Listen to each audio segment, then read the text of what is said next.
마태복음의 구성은 이렇게 되어 있습니다. 마태복음의 전반부를 통해서 하나님의 나라가 어떤 나라인지를 설명해 주고 있습니다. 그런 다음에 특별히 5장에서 7장까지는 산상수훈을 통해 하나님의 나라 백성들의 특징에 대하여 설명하고 8장에서 9장까지는 하나님의 나라의 권세와 능력이 얼마나 대단한지를 말씀하며 10장에 들어서서는 이 세상과 하나님 나라 백성들과의 관계에 대해서 설명하고 있습니다. 따라서 오늘 본문은 하나님 나라 백성들이 이 세상을 살아갈 때 어떻게 살아가야 되는지, 무엇을 각오해야 되는지를 말씀해 주면서 기독교 신앙이라는 것이 과연 무엇인가라는 것을 우리에게 알려주고 있습니다. 기독교 신앙이라는 것은 피상적인 것이 아닙니다. 이것은 충성에 관한 문제입니다. 하나님은 절대자가 되시며 절대의 주권을 가지고 계시는 통치자 앞에서 우리는 마땅히 충성을 맹세하고 오직 하나님께만 우리의 모든 사랑과 충성과 모든 것들을 드려야 된다라는 것이 오늘 본문에 나와 있는 하나님 나라 백성들의 바른 신앙생활, 자세임을 우리에게 알려주고 있습니다. 그러므로 예수님은 첫째로 검을 주러 이 세상에 왔다라고 34절에서 36절까지 말씀합니다. 예수님은 자신의 백성들이 이 세상을 살아갈 때 믿지 않는 사람들 앞에서 예수님에 대한 분명한 신앙 고백을 해야 되는 것이 얼마나 중요한지를 32절에서 말씀한 바 있습니다. 누구든지 사람 앞에서 나를 시인하면 나도 하늘에 계신 내 아버지 앞에서 그를 시인할 것이라고 말씀합니다. 여기서 시인한다라는 것은 그 시대 상황에 맞게 예수님을 퀴리오스, 나의 주님, 나의 주인이십니다라고 고백하는 것을 뜻합니다. 그런데 이것은 굉장히 위험한 고백이었습니다. 왜냐하면 그 당시에는 유대인들의 입장에서는 여호와 하나님만이 오직 유일한 주님이셨고 그렇기 때문에 예수라는 자에게 주님이라고 고백하는 것은 사교 집단의 이단으로 몰릴 수 있는 일이었습니다. 또한 로마 사람들의 입장에서는 오직 황제 가이사만 주였으며 예수에 대하여 주라 말하는 것은 로마를 배반하는 일이 되었기 때문에 이건 역시 굉장히 위험한 일이었습니다. 그럼에도 불구하고 예수님은 자신의 백성들이 분명한 신앙 고백, 예수에 대하여 주님이라고 말함으로 말미암아 그 시대 가운데 순교를 각오할 정도로 신앙생활은 굉장히 중요한 것임을 말씀해 주고 있습니다.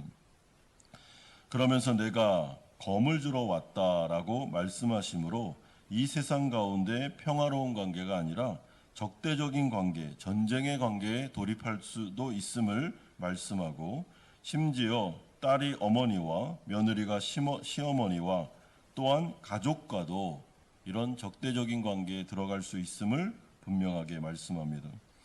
여러분, 이 당시에는 가족 중심의 사회였기 때문에 가족과 적대적인 관계가 되는 것은 생존권이 걸려있는, 생사 여탈권이 걸려있는 문제였습니다.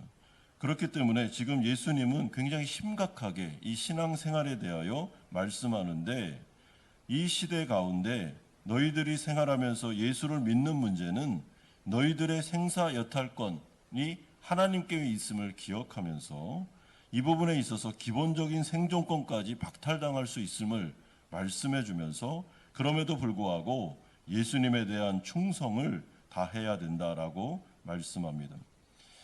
하나님 나라 백성들에게 이렇게 분명히 예수님은 신앙생활이 무엇인지를 미리 알려주고 있습니다. 왜냐하면 그래야 나중에 딴소리를 하지 않기 때문에 그렇습니다. 하지만 기독교를 피상적으로 믿는 자들은 이러한 예수님의 경고를 듣지도 않을 뿐더러 믿지도 않으려고 합니다. 그들이 생각하는 종교는 나의 행복을 위해 존재하는 거지 이렇게까지 불행하게 만드는 것은 믿을 수 없다라고 전제하며 기독교로 들어오는 사람들이 있었습니다. 이 부분에 대해서 예수님은 분명히 말씀합니다. 신앙생활은 우리의 행복을 위해 주어진 것이 아니라 충성을 위해 주어진 것이며 오직 하나님 한 분에게만 우리가 충성을 맹세하고 사느냐 죽느냐의 문제임을 기억하고 기독교로 들어올 건지 들어오지 않을 건지에 대해서 분명한 결단을 내리고 들어오라고 말씀합니다. 그러면서 두 번째로 화평과 불화의 기준을 37절에서 39절까지 말씀합니다. 여러분, 예수님의 말씀이 산상수훈과 오늘 말씀이 이렇게 대치되는 것 같습니다. 왜냐하면 산상수훈에서는 화평케 하는 자가 복이 있다라고 분명히 말씀하셨기 때문에 그렇습니다. 그러나 오늘은 가족들까지도 불화할 수 있다라는 이 모순된 말씀을 어떻게 받아들여야 될까 우리가 생각할 때 그것은 균형이 필요한데, 하나님의 그 큰 전제는 하나님 나라 백성들이 이 세상에 살 때 다른 사람들과 화평을 이루는 게 큰 대전제입니다. 그럼에도 불구하고 예수님에 대한 충성의 문제에 도전을 받을 때는 그 부분에 있어서는 화평으로 나아가는 것이 아니라 우리가 그들과 불화할 수도 있음을 기억해야 된다라고 말씀합니다. 그러므로 37절은 이렇게 말씀합니다. 아버지나 어머니를 나보다 더 사랑하는 자는 내게 합당하지 아니하고 아들이나 딸을 나보다 더 사랑하는 자도 내게 합당하지 아니하니라. 예수님보다 더 사랑하는 것, 예수님보다 더 충성된 것에 대하여 우선순위의 문제에 대해서 분명하게 말씀합니다. 하나님 나라 백성들에게 있어서 우선순위는 예수님입니다. 하나님입니다. 아무리 화평을 이루려고 노력을 해도 그 부분에 있어서 가족이라고 부모님이라고 우리에 대하여 예수님에 대하여 충성을 다하지 못하도록 만약에 우리를 그렇게 이끈다면 그 부분에 대해서는 우리가 충성할 필요가 없습니다. 절대 주권자 되신 하나님, 부모님 위에 계시는 권위를 가지고 계시는 하나님 앞에서 마땅히 하나님께 충성하는 것이 나중에 부모님도, 믿지 않는 부모님도 하나님께로 인도하는 길임을 기억하면서 이 부분에 있어서 우리가 양보할 수 없으며 타협할 수 없음을 우리에게 말씀해주고 있습니다. 그러므로 신앙생활을 하면서 나에게 불이익이 올 때, 그리고 여러 가지 충돌을 일으킬 때, 신앙 때문에 여러 가지 가족들과 어려움을 맺게 됐을 때 우리가 선택해야 되는 것은 목숨을 걸고 신앙을 선택할 때 하나님께서 그것을 기뻐하신다라고 말씀합니다. 그러므로 어떤 분들은 저는 저희 가족 때문에 교회에 못 나갈 것 같습니다. 저는 결혼하기 전까지는 교회에 잘 나갔는데 결혼한 후에 시부모님이 싫어하셔서 못 갈 것 같습니다. 라는 핑계는 여러분 통하지 않습니다. 기독교가 뭔지를 모르고 선택을 한 것입니다. 여러분, 이런 핑계 저런 핑계 대면서 저희 교회 이제 못 갈 것 같습니다. 라는 것은 그분이 신앙생활하기 전부터 이런 심각한 부분에 대해서 잘 모르고 기독교를 들어왔으며 선택했음을 우리는 알게 되는 것입니다. 그러므로 예수님은 그렇게 할 수 없다라고 말씀합니다.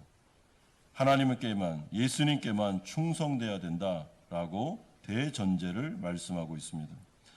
그러므로 마지막 세 번째로, 그렇다면 하나님께 충성되는 방법은 무엇인가? 40절에서 42절에 말씀합니다. 40절에 너희를 영접하는 자는 나를 영접하는 것이요 나를 영접하는 자는 나를 보내신 이를 영접하는 것이니라. 41절에 선지자의 이름으로 선지자를 영접하는 자는 선지자의 상을 받을 것이요 의인의 이름으로 의인을 영접하는 자는 의인의 상을 받을 것이니라.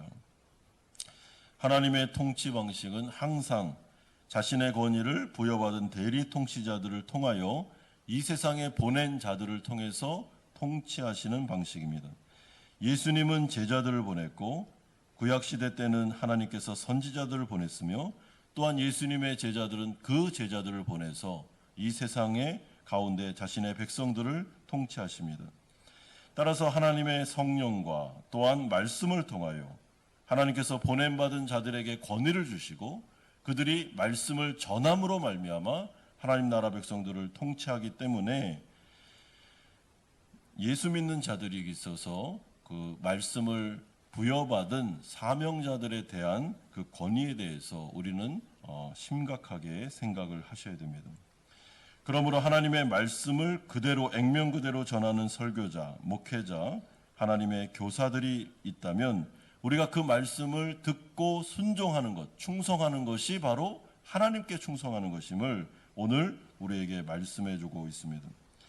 그러므로 만약에 어떤 사람이 교회에서 눈에 보이지 않는 하나님께 나는 충성합니다 라고 하면서 눈에 보이는 하나님의 말씀을 그대로 전하는 그 말에 대해서 충성하지 않는 사람들이 있다면 그것은 잘못된 것입니다.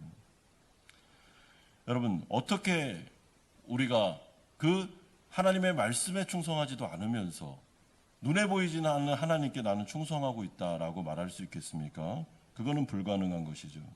그래서 교회 내 질서를 잘 지키면서 하나님께서 보낸 자를 통하여 들려주시는 말씀을 귀담아 듣고 그 말씀에 충성하고 순종하고 권위에 복종하며 나아갈 때 그것은 하나님께 충성하는 방법임을 우리에게 말씀해 줍니다. 그런데 저는 이 방법에 대해서 굉장히 조심스럽습니다. 왜냐하면 이런 방법을 악용하는 자들이 있기 때문에 그렇습니다. 하나님이 나를 보냈습니다. 그러니까 절대 복종하십시오. 근데 전제가 무엇인가 하면 그 사람이 하나님의 말씀을 그대로 전해야 됩니다. 자기 말을 전하면서 나에게 충성하라 라는 것은 그거는 오히려 하나님을 배반하는 것임을 기억할 때 그런 의미에서 굉장히 조심스러운 본문이다라고 생각합니다. 사랑하는 성도 여러분, 신앙이라는 것은 예수님의 관점에서는 아주 심각한 문제입니다. 이것은 죽느냐 사느냐의 문제고 목숨을 걸고 지켜야 되는 문제입니다. 그런 점에서 우리가 정말 예수님을 믿고 신앙생활로 들어왔을 때는 우리의 마음속에 죽을 각오를 하고 어떤 문제에 있어서도 나는 신앙은 타협할 수 없다. 이 부분에 있어서는 내가 절대로 다른 그 무엇에게도 충성하지 않겠다라는 각오를 가지고 신앙생활로 들어오라고 예수님은 제자들에게 또한 성도들에게 권면하고 있습니다. 여러분, 하나님은 절대적인 분이십니다.